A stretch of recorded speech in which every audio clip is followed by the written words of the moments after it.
Carta número 2. Jesucristo vuelve en conciencia, revela la verdad, su vida y enseñanzas. Mientras Él está obrando en altas esferas de conciencia creativa, divina, su influencia envuelve el mundo. Es decir, está tan distante en conciencia del mundo como el sol está de la tierra.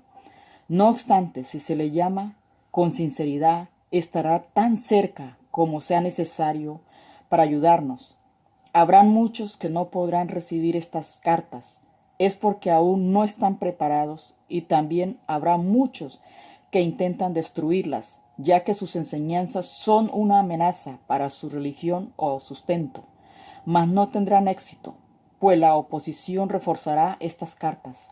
Habrá muchos que las recibirán con alegría, ya que en sus almas han sabido que más allá de las religiones del mundo se hallaba la verdad, la realidad de la existencia. Estas personas prosperarán y al final salvarán el mundo de la autoaniquilación. Debido a la oposición que había en el pasado en Palestina, era natural que sus enseñanzas despertaran grandes conflictos. Esto incapacitó a los evangelistas para hacer constar con precisión todo lo que intentaba enseñar en los evangelios.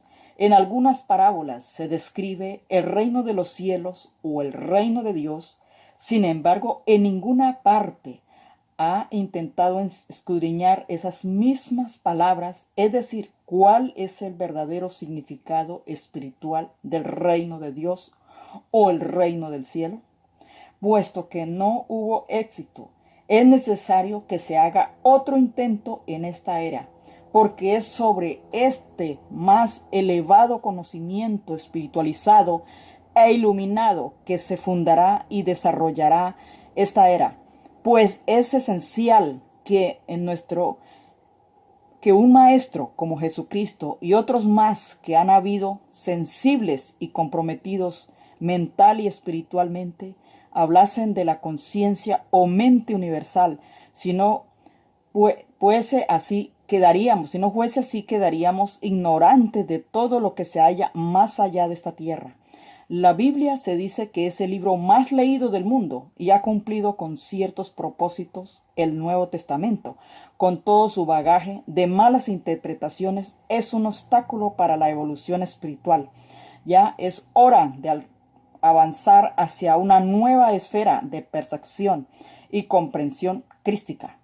Jesucristo le es imposible descender en un cuerpo humano para hablar al mundo, y porque Él tiene otras dimensiones donde ministra. Ha entrenado a una alma sensible para recibir y transcribir sus mensajes o enseñanzas. Todo lo que es erróneo se borra con seguridad. Jesucristo quiere que consideremos la persona de Jesús como un ícono, como lo que finalmente todo humano puede lograr si está dispuesto a convertirse en un miembro fundador del reino del cielo en la tierra.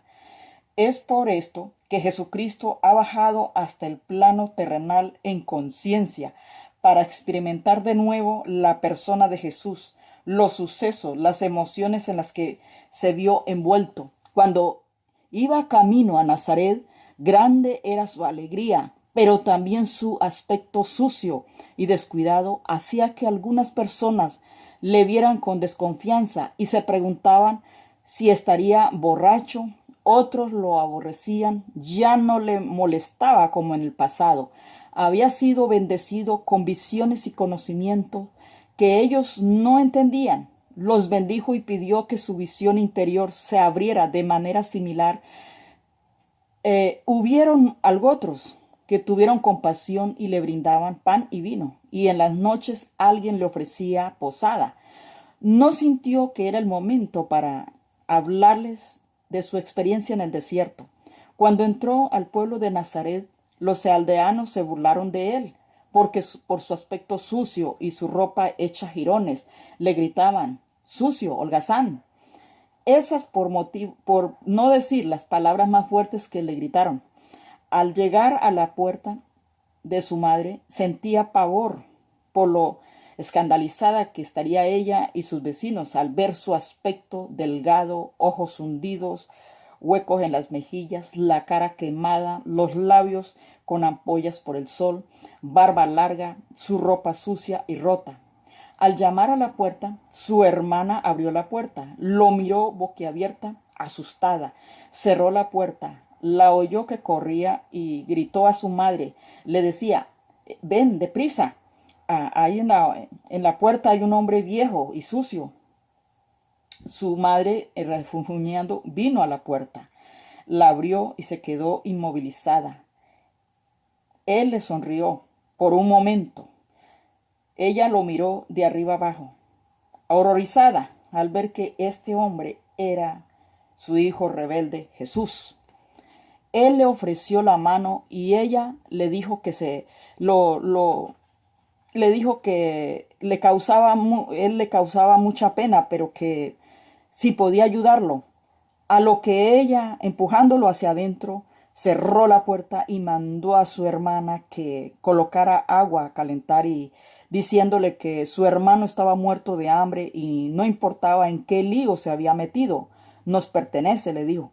Así que eh, había que cuidarlo.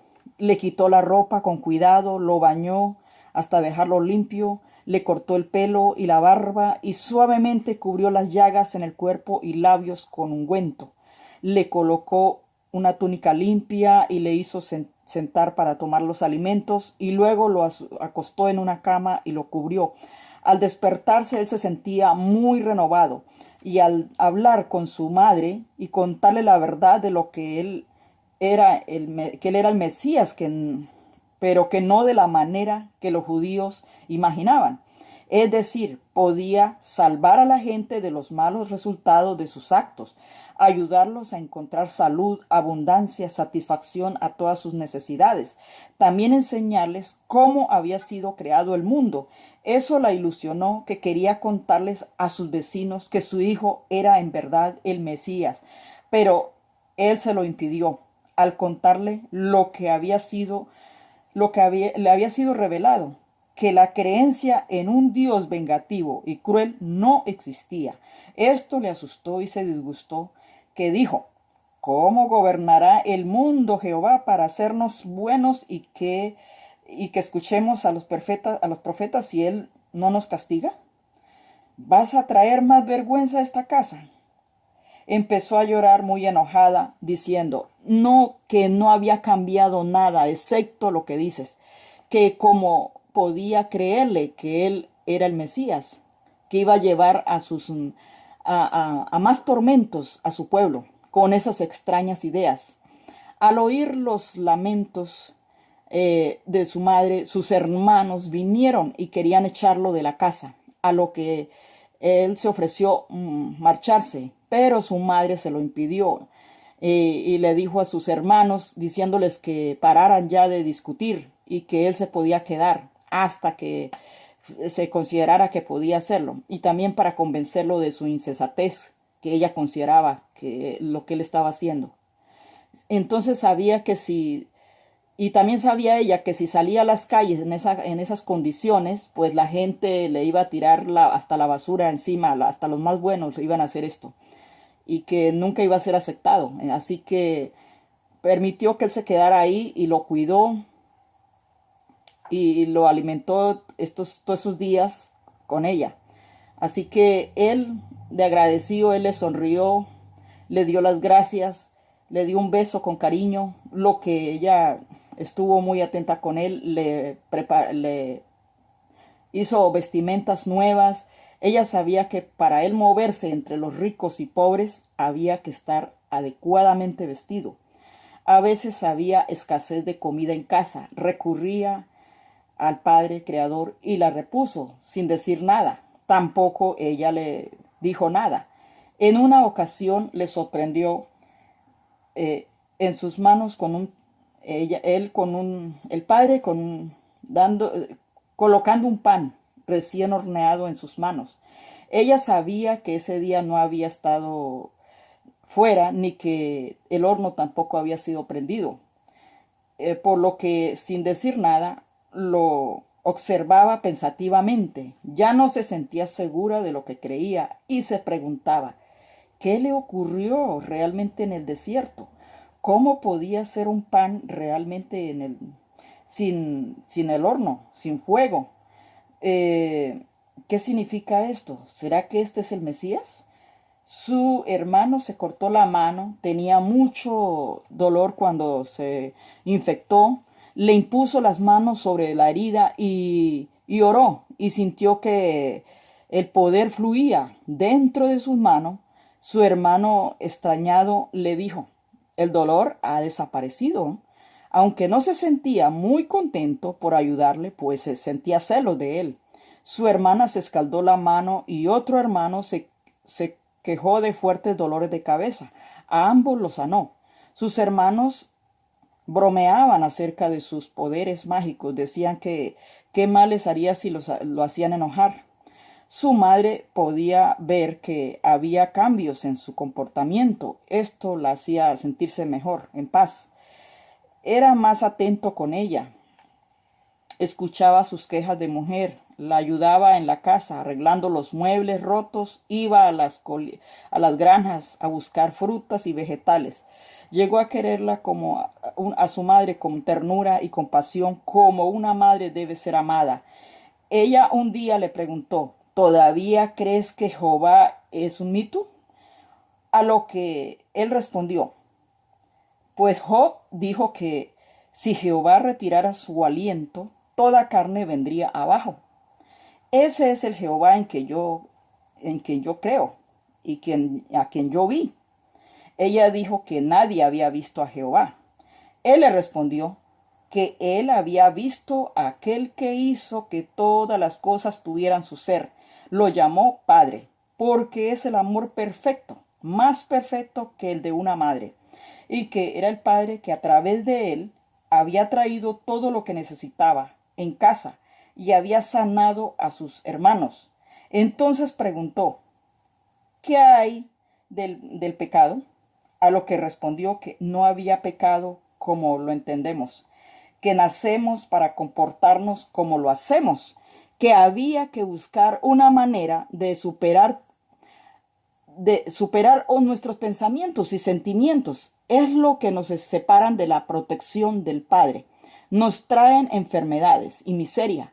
Cuando hayamos aprendido a superar el yo, entraremos en el reino del cielo.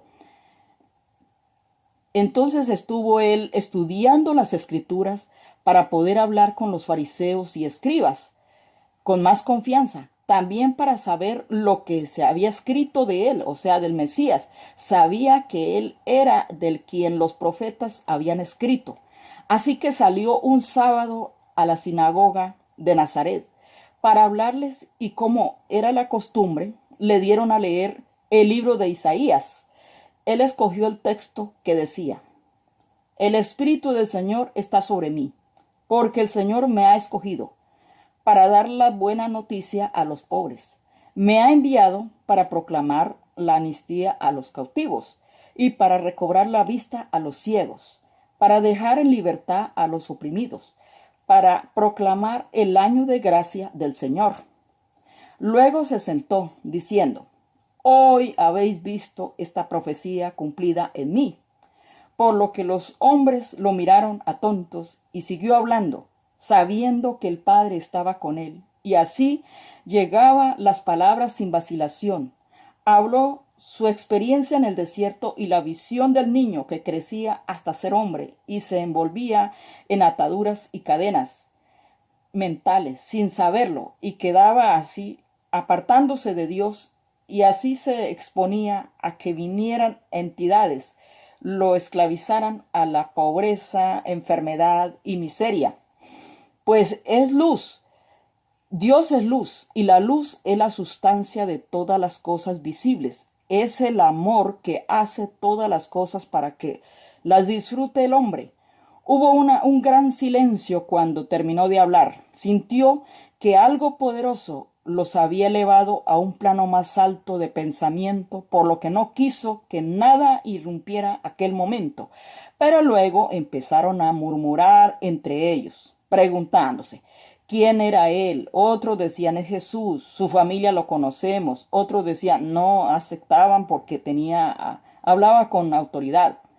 Para desfortuna, recordó que estos hombres religiosos lo habían despreciado anteriormente, así que esperó su rechazo. Estaba a la defensiva, y lo que sucedió fue que se enfurecieron con él. Los más jóvenes, alentados por los mayores, corrieron hacia él para arrastrarlo y tirarlo del alto del acantilado.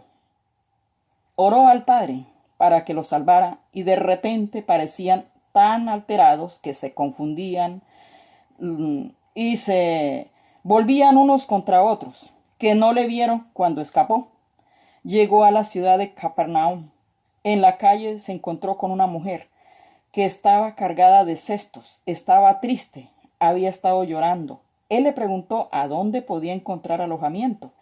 Ella respondió que en su casa normalmente lo hacía, pero que ahora su hijo estaba muy enfermo y que estaba comprando provisiones para alimentar a los consoladores que se reunían para llorar cuando su hijo muriera. Él se sintió afligido, pero a la vez se regocijaba, que sabía que había sido dirigido hacia alguien que iba a poder ayudar. Expresó su pesar y se ofreció llevarle los cestos a casa. De camino, él le explicó que podía ayudar a su hijo. Ella le preguntó que si él era médico. Él le contestó que no había recibido ninguna formación médica, pero que podía ayudarle. Entonces ella le presentó a su esposo, diciendo que él podía ayudarlos con su hijo. Malhumorado el hombre inclinó la cabeza sin decir nada. Ella dijo que se sentía así, afligido y molesto porque era su único hijo, entre muchas hijas que tenían, y que culpaba a Dios por la enfermedad de su hijo. A lo que él le respondió que su hijo estaba bien. Ella, dudando, lo dirigió hacia la habitación del niño. Hacía calor, el ambiente era sofocante, estaba lleno de personas que conversaban. Pidió a la madre que desalojaran la habitación. Ellos se resistían a hacerlo, a salir, porque querían ver lo que iba a suceder.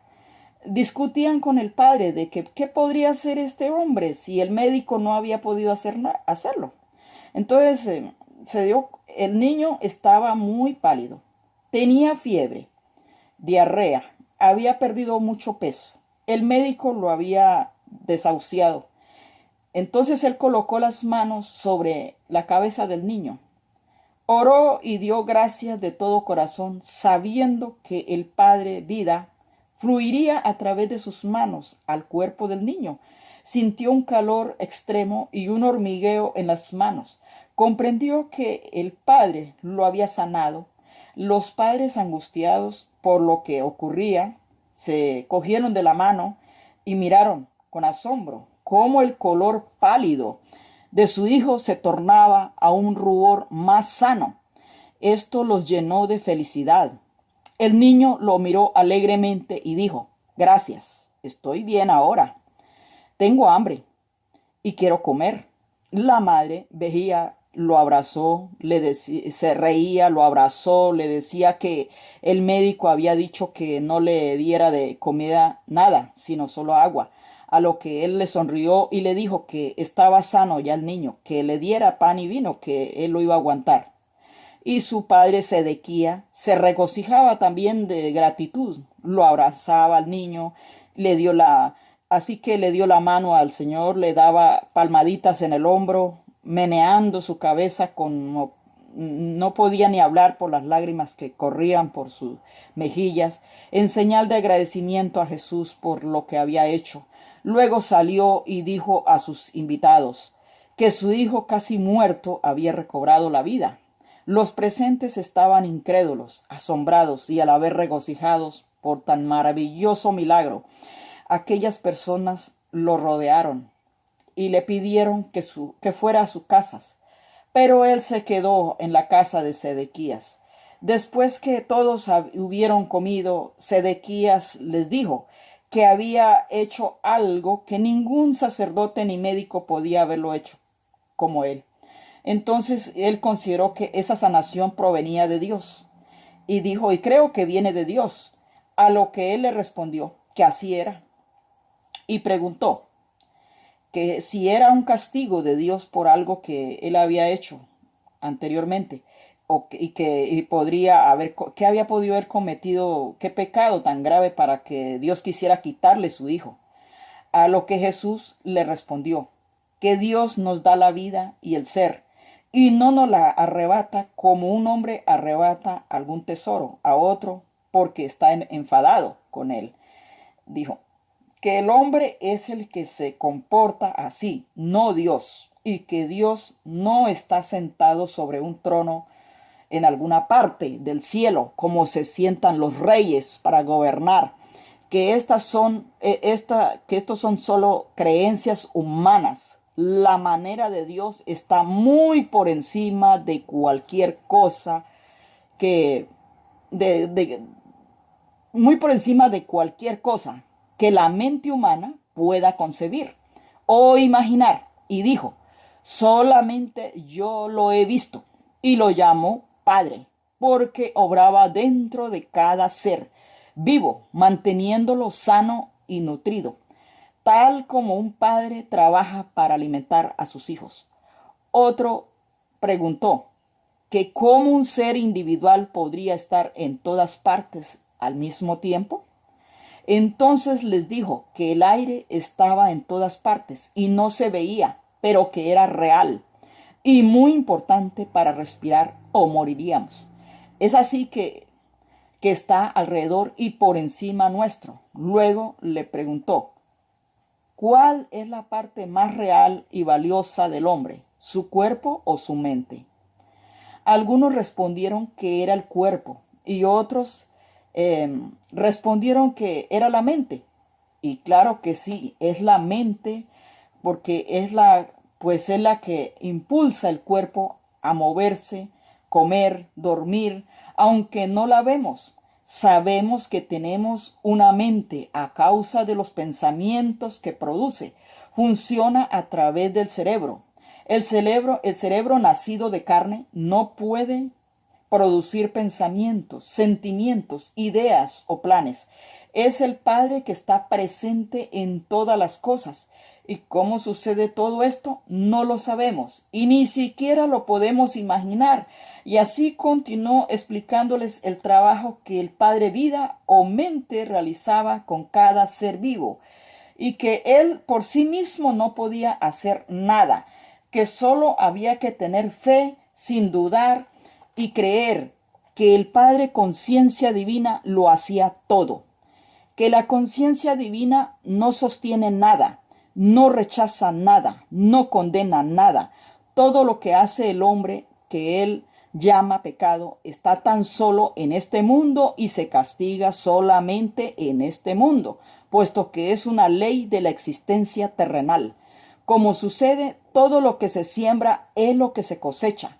El ser humano es creador en pensamientos, palabras y acciones. Lo que piensa, dice, hace y cree se le devuelve de la misma manera más adelante y no es castigo del Padre. Y les dijo que en él habían visto la vida activa como sanación y si le seguían, oirían del camino que deberían seguir para encontrar la felicidad y en sus palabras encontraban la verdad, que Él les revelaría los secretos que estaban ocultos desde el comienzo de la creación, y si estaban atentos y captaban su significado y lo ponían en práctica, eran nuevas criaturas que entran al reino del cielo.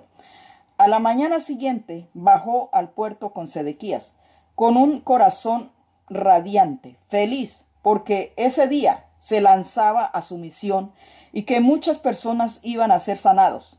Habían muchos esperándolo. Los saludó amablemente y les dijo que tenía buenas noticias para los que querían escucharlo. Al llegar al muelle encontró hombres y mujeres y niños sentados en el piso, esperándolo. Algunos le imploraban que lo sanaran. Estaban muy enfermos. Una mujer anciana, delgada, torcida y triste, le llamó la atención. Fue hacia ella y arrodillándose a su lado, colocó sus manos sobre su cabeza y enseguida el flujo del poder del Padre a través de sus manos vibró por su cabeza hasta sacudir todo el cuerpo de aquella anciana, dando así energía a cada parte de su cuerpo. La gente se asombraba al ver lo que estaba ocurriendo y cómo las partes de su cuerpo que estaban torcidas se desdoblaban. Su rostro de la anciana estaba feliz. Se levantó del piso, bailaba y reía, alababa a Dios por lo que le había sanado. Y así que en aquel día fueron muchos los sanados, y así lo hizo por muchos días, y de varios lugares venían a él para ser sanados y para que les enseñara.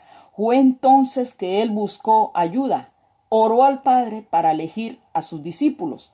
Bajó al puerto de nuevo y llamó a Simón, Andrés, Santiago y Juan y otros que se unieron para ayudarle, y así fue como empezó su misión como maestro y sanador.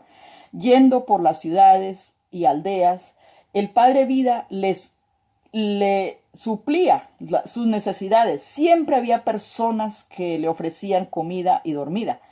Aunque él sabía que había que pagar un precio, él estaba dispuesto a dar su vida con el fin de que comprendieran que lo que él quería era salvarlos de su ignorancia, de estar repitiendo diariamente sus mismos errores. Esto les traía pobreza, enfermedad y miseria. Amaba a la gente. Esto fue por lo que quiso ser crucificado, y no para pagar por nuestros pecados, que es lo que se ha venido enseñando por siglos. Y esto no es verdad. Él sabía que él era el regalo de salvación del Padre para la humanidad, y él estuvo dispuesto a dar su vida. Pero como sucedió, se le interpretó mal, de una forma errónea. Su verdadero mensaje ha sido deformado hasta no ser reconocible. Es por esto el propósito de estas cartas, revelar la verdad en esta nueva era.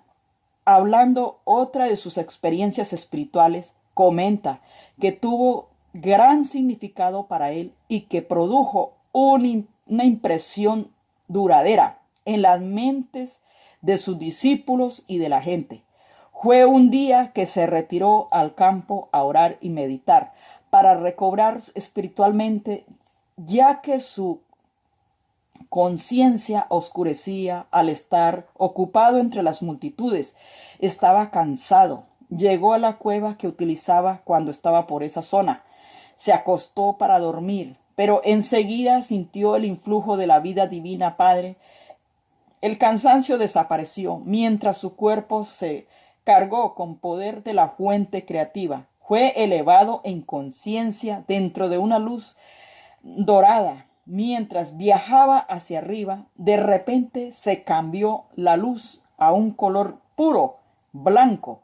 Sabía él que su conciencia se hallaba en los umbrales del equilibrio, o el eterno universal, la dimensión infinita más alta de Dios.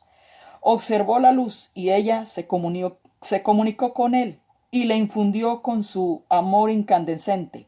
Grabó en él que ello era el amor perfecto, creativo, sanador, que gobernaba toda la existencia, y a donde hubiera falta, llenaba, al igual que las aguas fluyen hasta llenar un lago. Y donde hubiera miseria, habría alegría. Y donde no hubiera crecimiento, surgirían las circunstancias para proporcionar el crecimiento. Y si hubieran sentimientos de fracaso, y se suministrarían retos para estimularlos a la gente hacia el éxito y la autoconfianza. Y esto era algo que El ser humano no veía más allá de sus creencias y sentimientos, que creaba su propio infierno. No se necesitaba sentir lástima por nadie, sino un corazón compasivo y la determinación de traer la verdad y así sanar la ignorancia. El don más grande que un hombre podría dar a otro era la iluminación a la ignorancia de la existencia y leyes universales. Esta iluminación duró toda la noche. A la mañana siguiente salió a predicar el mensaje entre las multitudes. De pie y sobre una roca grande empezó a hablarles. Había gran alegría y deseo de enseñarles lo que había visto y le habían dicho. Les dijo, están profundamente hostigados y fatigados. ¿Vuestras tareas os agobian? Al haceros mayores, vuestros estómagos a menudo están vacíos. Vuestras vestimentas rasgadas. Los demás os hacen enfadar. ¿Sentís que no hay fin a vuestros infortunios? ¿Que aflige vuestro espíritu? Pero eso no es verdad. La intención de vuestra vida era muy diferente. Si pudierais ver más allá de vuestros sentimientos, creencias, si tan solo pudierais elevar una mente más y elevar sus mentes para contactar con el Padre que está dentro de ti, podrías ver y saber lo que debería ser el estado de vuestra existencia y se darían cuenta que han sido creados para disfrutar de la abundancia, protección, salud y felicidad y dejar las creencias del bien y el mal es lo que atrae sus desdichas. Juzgáis vuestro hoy y esperáis que vuestros mañanas sean lo que habéis experimentado en el pasado, por lo que los males de vuestro ayer se repiten en el futuro. Estáis esclavizados por vuestros recuerdos y por la fe constante de lo que ocurrió en el pasado debe volver una y otra vez para herirlos. No necesitan sanar vuestros cuerpos o mejorar vuestras vidas. Necesitan sanar vuestras creencias y que no hay nada sólido bajo el sol. Si pudierais sanar vuestras creencias, alimentarlas con la verdadera intención del Padre, estas creencias erróneas se disolverían como la bruma ante el sol. Entonces comprobaríais que para cada dificultad hay siempre un remedio. Luego preguntó: ¿qué pensáis que ocurre cuando me vienen los enfermos y les impongo las manos? ¿Pensando en la enfermedad? ¿Estoy preguntándome si la persona será sanada? Nada de eso. Si eso fueran sus pensamientos incrédulos, no habría sanación. Dijo que cuando alguien se acercaba para que le sanase, se regocijaba porque sabía que el Padre que estaba dentro de él estaba esperando sanar en ese momento que le pidiera y daba gracias porque era la voluntad del Padre el de dar la salud y no la enfermedad. Oraba para que la voluntad del Padre sea hecha en el enfermo, mientras quitaba la creencia en la enfermedad del cuerpo. Y así la apariencia de enfermedad cambia y se convierte en salud.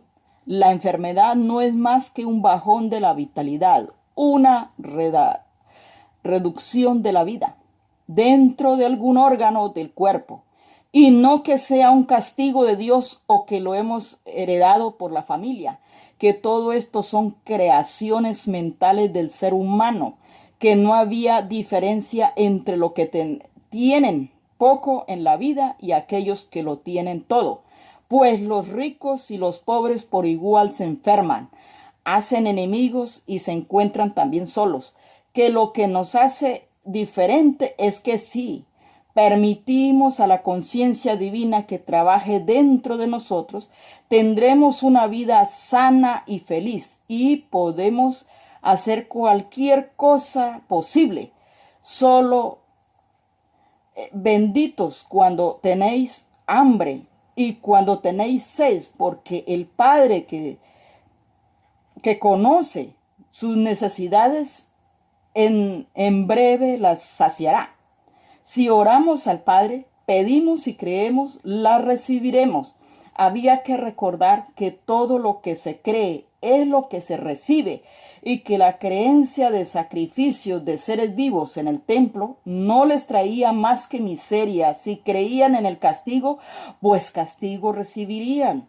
Si creían en matar y destrucción como camino correcto para alcanzar a Dios, eso era lo que experimentarían. También dijo, benditos sois cuando os atacan y os roban, porque veréis a Dios en acción al quedaros quietos, confiando que el Padre, y veréis la liberación, y benditos sois cuando os agravian, y podéis perdonar y ser misericordiosos, no teniendo de buscar justicia o medios para perseguir al que os agravió.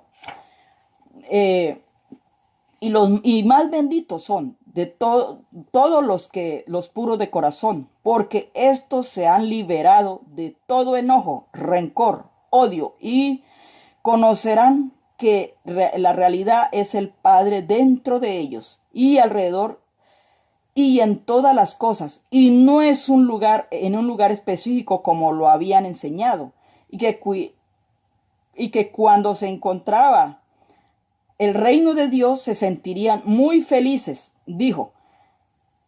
Y también dijo una parábola de una mujer que perdiera una moneda de plata. Estaría llorando y barrería la casa a fondo sin dejar nada de polvo. Luego, en un rincón oscuro, encuentra la apreciada moneda de plata. Enseguida se seca las lágrimas, empieza a reír y feliz sale de su casa para visitar a los vecinos, para celebrarles celebraron y hacer una fiesta. Pensaba que lo había perdido todo y que ahora es rica. Así es al encontrar el reino de Dios. En lugar de lágrimas, temores, hambre y enfermedad, se encuentra paz, alegría, salud y abundancia. También comparó el reino de Dios a un hombre muy rico que comerciaba con perlas. Toda la vida había querido encontrar una perla especial que brillara más que todas las demás, que estuviera perfecta y con la que él se sentía que podría ser la envidia de todos los demás comerciantes. Un día encontró la perla preciosa, perfecta, lo que podía ser más de lo que él se imaginaba. Entonces vendió todo lo que tenía, abandonó todo lo que había acumulado para comprar aquella perla y fue feliz más allá de todos los sueños. Esto significa que gustosamente renunció a todas las cosas que anteriormente valoró de su vida: casa amueblada, objetos y de valor, su estilo de vida, con el fin de poseer el tesoro sin precio, que era el conocimiento que la dirigiría al reino de Dios, donde la felicidad es un estado de la mente que no es tocado por el mundo físico, pues el reino de Dios está dentro de nosotros. Y entráis al reino de Dios cuando se dé cuenta de que el Padre está activo dentro de vosotros en todo momento. Y para ello debemos ocuparnos del ego, porque el deseo de proteger y proporcionar el bien proceden pensamientos, palabras y actos egoístas, porque al igual que la inteligencia del Padre es creativa, también nuestra conciencia es creativa. ¿Creéis que cada mal que pasa en su vida debe ser pagado y que quien mata debe ser matado como castigo y recompensa? Y así nuestra vida una continua guerra entre esposos, mujeres, hijos, vecinos y naciones.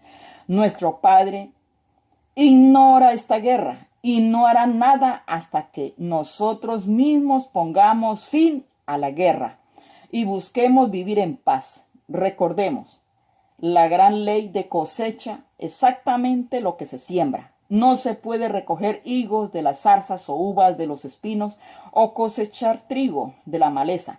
Así que si queremos cambiar nuestra vida, hay que cambiar nuestros pensamientos, palabras y actos. Entonces un hombre le preguntó a Jesús: ¿cómo nos mantendremos en paz con nuestros vecinos cuando ellos mismos no viven en paz con nosotros? Le dijo, sonriendo: cuando tu vecino te viene a decir que tiene que viajar a alguna distancia y que no quieres ir solo y te pide que lo acompañe, ¿qué haces? El hombre se rió y dijo que si su vecino le quería quitar de lo que él estaba haciendo, pues que él no se sentiría contento. Le diría que busque a otro. Entonces, ¿cómo se sentiría su vecino? A lo que el hombre pues ya no dijo nada, no tuvo palabra. Entonces le dijo: a la próxima vez cuando necesites un favor de tu vecino, tampoco su vecino le haría el favor y le diría que busque a otro. Si habrá olvidado que una vez su vecino le pidió que anduviera 1 o 2 millas con él y se negó a hacerlo, no verá la ley de la cosecha y siembra trabajando en su vida. Entonces, porque él ya la pasó y la puso en movimiento al negarse a ir 1 milla con su vecino, y ahora cosecha sus actitudes y actos, porque estar enfadado cuando él mismo ha creado la situación. Esto era una enseñanza nueva para ellos. Cuando negamos a la gente, tensionamos nuestra mente y cuerpo, que de esta tensión procede la enfermedad. De nuevo puede que os encontréis con alguien con frío y triste y le pide el abrigo. No paséis de largo, dadle el abrigo y aún más, la túnica también si es posible, porque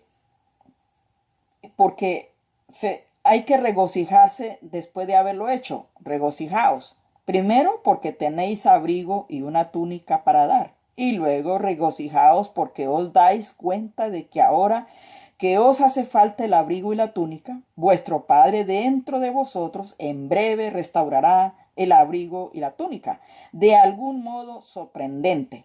Sin embargo, si dais el abrigo y la túnica y seguís andando quejándose porque habéis hecho eso, fue insensato, ahora que pase yo frío y ahora que la gente se va a reír de mí por haber regalado ese abrigo y la túnica, o qué me van a decir en la casa cuando llegue, en fin. Entonces, él sabía que a algunos les había ocurrido ya esto, y que después de se habían arrepentido de su generosidad. Luego les dijo en voz alta: ¿no os he dicho que cosecháis lo que sembráis?